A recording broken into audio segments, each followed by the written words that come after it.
ओम शांति। 26 अप्रैल 2022। बाबा के महावाक्य। मीठे बच्चे, ऊंच पद पाना है तो आत्मा में ज्ञान का पेट्रोल भरते जाओ। सवेरे सवेरे उठकर बाप को याद करो, कोई भी उल्टी चलन नहीं चलो। प्रश्न। बाबा हर बच्चे की जन्म पत्री जानते हुए भी सुनाते नहीं, क्यों? उत्तर। क्योंकि बाबा कहते, मैं हूँ शिक्षक। मेरा काम है तुम बच्चों को शिक्षा देकर सुधारना। बाकी तुम्हारे अंदर क्या है यह मैं सुनाऊंगा नहीं। मैं आया हूँ आत्मा को इंजेक्शन लगाने, न कि शारीरिक बीमारी ठीक करने। दूसरा प्रश्न। तुम बच्चे अभी किस बात से डरते नहीं हो, क्यों? उत्तर।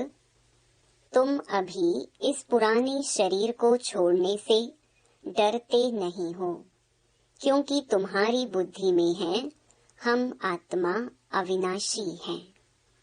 बाकी यह पुराना शरीर भल चला जाए, हमें तो वापस घर जाना है। हम अशरीरी आत्मा हैं।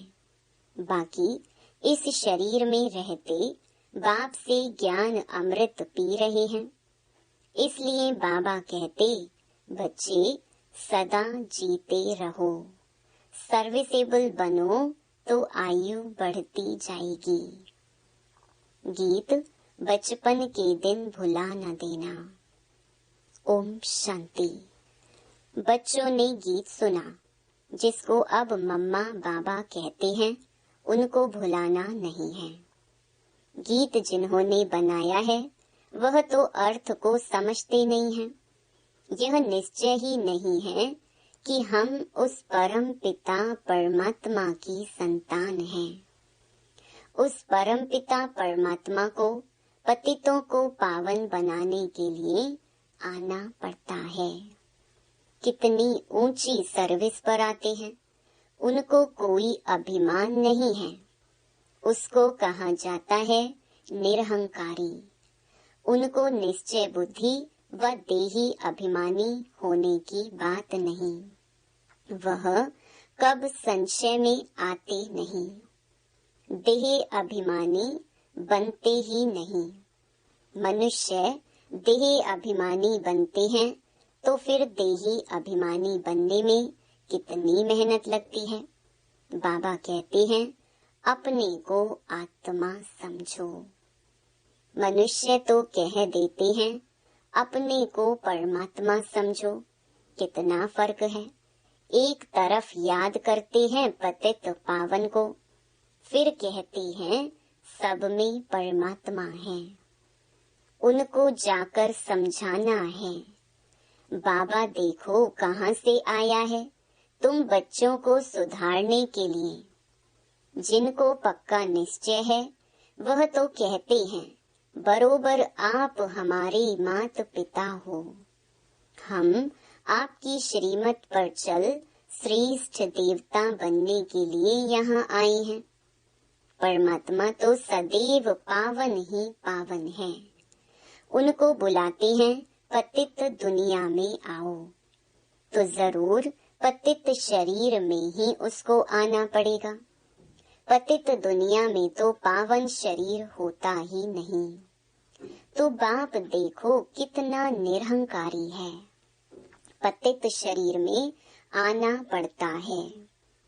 हम अपने को संपूर्ण नहीं कहेंगे, अब बन रहे हैं। अब बेहद का बाप कहते हैं, बच्चे श्रीमत पर चलो।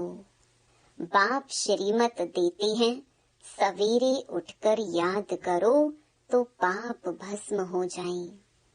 श्रीमत पर नहीं चलेंगे तो विकर्म विनाश नहीं होंगे। बंदर के बंदर ही रह जाएंगे और फिर बहुत कड़ी सजा खानी पड़ेगी। जानवर आदि तो सजा नहीं खाते हैं, सजा मनुष्य के लिए है।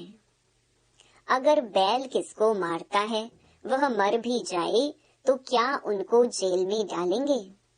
मनुष्य को तो फौरन जेल में डाल देंगे। बाप समझाते हैं, इस समय मनुष्य तो उनसे भी बदतर हैं। उनको फिर मनुष्य से देवता बनना है। बाबा समझाते हैं, यह लक्ष्मी नारायण भी गीता का ज्ञान नहीं जानते हैं। वहाँ दरकार ही नहीं, क्योंकि बाप है रचयिता। वहाँ कोई त्रिकालदर्शी होते ही नहीं। अभी यह लोग त्रिकालदर्शी ना होते हुए भी कह देते हैं हम भगवान हैं। तो बड़े अक्षरों में लिख दो कि गीता का भगवान परम पिता परमात्मा है, न कि श्री कृष्ण। मूल यह एकज भूल ही किसकी बुद्धि में नहीं बैठती है। न बच्चे किसकी बुद्धि में बिठाते हैं। भारत ही स्वर्ग था, यह भूल गए हैं। कल्प की आयु ही लाखों वर्ष कह दी है, इसलिए कोई पुरानी चीज मिलती है तो कहते हैं यह लाखों वर्ष की है। कभी कोई कहते भी हैं क्राइस्ट से 3000 वर्ष पहले भारत स्वर्ग था। तुम जानते हो हम भी देवता थे। माया ने बिल्कुल ही कौड़ी तुल्य बना दिया है, कोई भी मूल्य नहीं है। तो अब तुम बच्चों को भी घोर अंधियारे से निकलना चाहिए। कभी कोई ऐसा कर्तव्य नहीं करना चाहिए जो तुमको भी कहना पड़े कि तुम कोई बंदर हो। मैं कितना दूर देश से आता हूँ तुम्हारे मैले कपड़े धोने के लिए। तुम्हारी आत्मा बिल्कुल मैली हो गई है। अब मुझे याद करो तो तुम्हारी ज्योति जग जाए। ज्ञान का पेट्रोल भरते जाओ तो वहाँ भी कुछ पद पाओ। वहाँ जाकर दास दासी बनो, यह तो अच्छा नहीं है। यह है राजयोग, तो पद पाना चाहिए ऊंचा। दास दासी जाकर बने तो भगवान से क्या वर्षा पाया? कुछ भी नहीं। बाबा से कोई पूछे तो फट से बाबा बता सकते हैं। काम करना चाहिए इशारे से, बिगर कहे जो काम करे सो देवता, कहने से जो करे सो मनुष्य। तुमको अब श्रीमत मिलती है देवता बनने की। श्रेष्ठ बनाने वाला बाप कहते हैं कि प्रदर्शनी में बड़े बड़े अक्षरों में ऐसा बोर्ड लगा दो तो सबकी आंख खुले कि श्री कृष्ण भगवान नहीं है। वह तो पुनर्जन्म में आते हैं। वह समझते हैं श्री कृष्ण जन्म मरण में नहीं आते हैं। वह तो हाजिरा हजूर है। हनुमान का पुजारी कहेगा हनुमान हाजिरा हजूर है। यहाँ तो एक ही बाप से वर्षा लेना है। गीता का भगवान हीरे जैसा बनाते हैं। उनका नाम बदलने से भारत का यह हाल हुआ है। यह बात अर्जुन अभी इतनी जोर से समझाई नहीं है। ज्ञान का सागर तो एक ही है, वही पतित पावन है। वो लोग फिर गंगा को पतित पावनी कहते हैं। अब सागर से तो गंगा निकली है, तो क्यों नहीं सागर में जाकर स्नान करें। उनको समझाने के लिए बच्चों में परिस्तानी गुण चाहिए। सबको समझाना चाहिए हम तो बाप की ही महिमा करते हैं। निराकार परमात्मा को तो सब मानते हैं, परंतु सिर्फ सर्वव्यापी कह देते हैं। कहते भी हैं हे राम हे परमात्मा। माला सिमरते हैं ना, ऊपर में है फूल, उसका भी अर्थ नहीं समझते। फूल और मेरू युगल दाना। माता पिता प्रवृत्ति मार्ग है ना, रचना रचेंगे तो जरूर माता पिता चाहिए, तो इन द्वारा बैठ लायक बनाते हैं। जो फिर माला सिमरी जाती है परमात्मा का आत्मा का रूप क्या है वह भी नहीं जानते हैं। तुमने नई बात सुनी है, परमात्मा एक छोटी बिंदी है। वंडर है ना, इतनी छोटी बिंदी को कोई ज्ञान सागर मानेंगे? मनुष्य को मानते हैं, परंतु वह तो मनुष्यों को मनुष्य द्वारा ही ज्ञान मिलता है, जिससे दुर्गति ही हो गई है। यहाँ तो भगवान खुद आकर ज्ञान दे सद्गति करते हैं, अर्थात राजाओं का राजा बनाते हैं। तुम वंडर खाते हो, आत्मा छोटी सी बिंदी है, अति सूक्ष्म है, तो बाप भी ऐसा ही होगा ना। और है कितनी बड़ी अथॉरिटी, कैसे पतित दुनिया और पतित शरीर में आकर पढ़ाते हैं।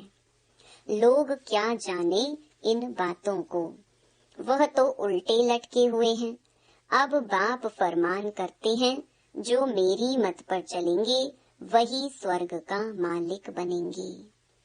इसमें डरने की बात ही नहीं। हम आत्मा अशरीरी हैं, अब वापस जाना है। मैं तो अविनाशी आत्मा हूँ, बाकी यह पुराना शरीर भल चला जाए। हाँ, बाबा ज्ञान अमृत पिलाते हैं, इसलिए भल जीते रहें। वह भी जो सर्विसेबल होंगे उनकी आयु बढ़ेगी। प्रदर्शनी में बहुत सर्विस होनी है, बहुत इम्प्रूवमेंट होगी।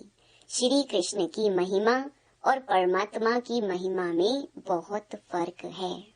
बाप कहते हैं, तुम स्वर्ग में पावन थे, अब पतित कैसे बने हो जानना चाहिए ना। बाप आकर पत्थर बुद्धि को पारस बनाते हैं।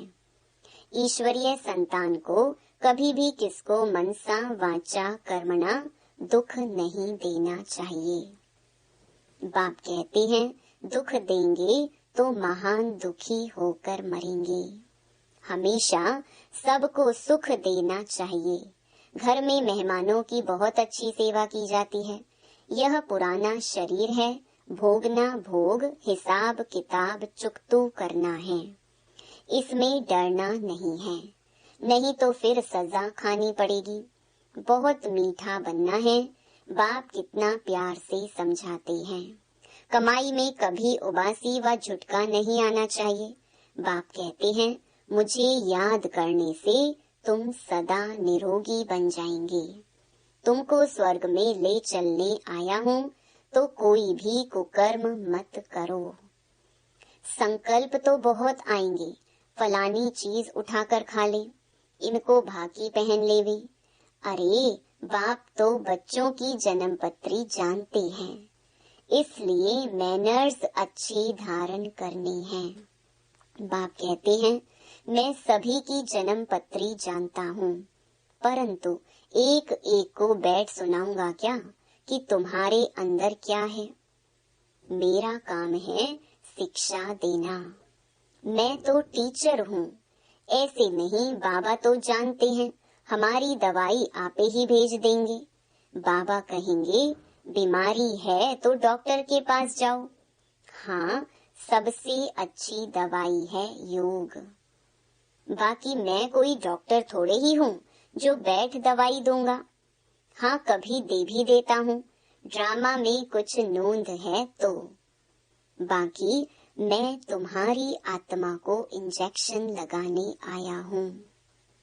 ड्रामा में है तो कभी दवा भी देते हैं, बाकी ऐसे नहीं। बाबा समर्थ है, हमारी बीमारी को क्यों नहीं छुड़ा सकते हैं। भगवान तो जो चाहे सो कर सकता है। नहीं, बाप तो आए ही हैं पतितों को पावन बनाने। अच्छा, मीठे मीठे सिकिलधे बच्चों प्रति माता पिता बाप दादा का याद प्यार और गुड मॉर्निंग। रूहानी बाप की रूहानी बच्चों को नमस्ते। धारणा के लिए मुख्य सार। पहला, मनसा वाचा कर्मणा किसी को भी कभी दुख नहीं देना है। कर्म भोग से डरना नहीं है। खुशी खुशी से पुराना हिसाब किताब चुकतू करना है।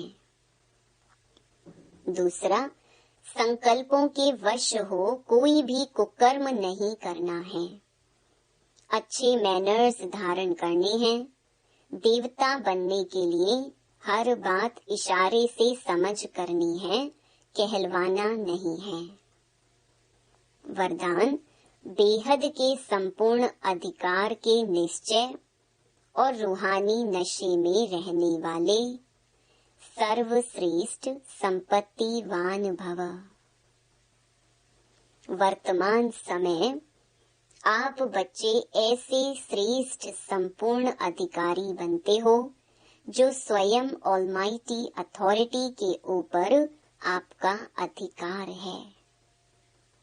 परमात्मा अधिकारी बच्चे सर्व संबंधों का और सर्व संपत्ति का अधिकार प्राप्त कर लेते हैं। इस समय ही बाप द्वारा सर्वश्रेष्ठ संपत्ति भव का वरदान मिलता है। आपके पास सर्व गुणों की, सर्व शक्तियों की और श्रेष्ठ ज्ञान की अविनाशी संपत्ति है। इसलिए आप जैसा संपत्तिवान और कोई नहीं। स्लोगन, सदा अलर्ट रहो तो अलबेलापन समाप्त हो जाएगा। मातेश्वरी जी के अनमोल महावाक्य। परमात्मा के बारे में अनेक मनुष्यों की मत का आखिरी फैसला। अभी तो यह सारी दुनिया जानती है कि परमात्मा एक है। उस ही परमात्मा को कोई शक्ति मानते हैं, कोई कुदरत कहते हैं, मतलब तो कोई ना कोई रूप में जरूर मानते हैं। तो जिस वस्तु को मानते हैं अवश्य वह कोई वस्तु होगी, तब तो उनके ऊपर नाम पड़े हैं। परंतु उस एक वस्तु के बारे में इस दुनिया में जितने भी मनुष्य हैं उतनी मतें हैं, परंतु चीज फिर भी एक ही है। उसमें मुख्य 4 मतें सुनाते हैं। कोई कहता है ईश्वर सर्वत्र है, कोई कहता है ब्रह्म ही सर्वत्र है, कोई कहता ईश्वर सत्यम माया मिथ्यम, कोई कहता ईश्वर है ही नहीं, कुदरत ही कुदरत है। वो फिर ईश्वर को नहीं मानते। अब यह है इतनी मतें। वो तो समझते हैं जगत प्रकृति है, बाकी कुछ है नहीं। अब देखो जगत को मानते हैं, परंतु जिस परमात्मा ने जगत रचा उस जगत के मालिक को नहीं मानते। दुनिया में जितने अनेक मनुष्य हैं उन्हों की इतनी मतें, आखिरीन भी इन सभी मतों का फैसला स्वयं परमात्मा आकर करता है। इस सारी जगत का निर्णय परमात्मा आकर करता है, अथवा जो सर्वोत्तम शक्तिवान होगा वही अपनी रचना का निर्णय विस्तार पूर्वक समझाएगा।